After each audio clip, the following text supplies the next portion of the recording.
বাচ্চাদের আরো একটি হেলদি টিফিন রেসিপি। এটা দেখতে যতটাই কালারফুল হয়, খেতে ততটাই টেস্টি। দেখে নাও তবে পুরো ভিডিওটা। কি কি নিলাম সব এখানে নাম মেনশন করে দিলাম। এরপর পাতলা চিড়েটাকে দুবার জলে ধুয়ে নিলাম। চিড়ে, দই, সুজি তিনটেরই পরিমাণ সমান সমান নিলাম। সামান্য আরো একটু জল দিয়ে মেখে 10 মিনিট মতো রেস্টে রেখে দেবো। 10 মিনিট পর এর সঙ্গে আমি ব্ল্যাক পেপার পাউডার, নুন আর মিক্সড হার্ব অ্যাড করে খুব ভালো করে মেখে নিলাম। অর্ধেকটা মিশ্রণ এইভাবে আরেকটা বাটিতে নিয়ে গ্রেট করে দিলাম বিটরুট আর বিনস আর পালং শাকটাকে মিক্সিতে পিষে দিলাম। এরপর গোলাকার বল বানিয়ে নেব।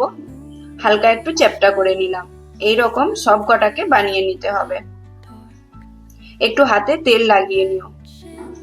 সব কটা তৈরি হয়ে গেছে। এবার আমি এগুলোকে স্টিম করে নেব। একটা ছিদ্রযুক্ত পাত্রের মধ্যে অয়েল ব্রাশ করে সবকটা আমি এইভাবে অ্যাড করে দিলাম। 10 মিনিটের মতো স্টিম করে নেব। 10 মিনিটে একদম পারফেক্ট এটা সেট হয়ে যাবে। সমস্ত কটা ইডলি বলগুলোকে এইভাবে বানিয়ে নিলাম। ওদের খাওয়ার সুবিধার জন্য আমি একটা করে ছোট কাট লাগিয়ে দিলাম মাঝের থেকে। তোমরা চাইলে এগুলো গোটাও রাখতে পারো। এবার একটা ফ্রাইং প্যান নিয়ে ওতে 1 চামচ তেল দিয়ে 1 চামচ সরষে আর কারি পাতা দিয়ে হাই ফ্লেমে 2 থেকে 3 মিনিট একটু টোস্ট করে নেবো পাও ভাজি মশলা দিয়ে। এটা কালারফুল হওয়ার জন্য বাচ্চারা খেতে খুবই পছন্দ করবে।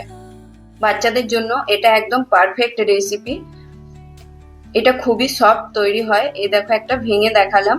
আমার ছেলেদের খুবই পছন্দ হয়েছিল। আশা করি তোমার বাচ্চারও পছন্দ হবে। কেমন লাগলো আজকের এই রেসিপিটা জানিও। Do try at home and tata.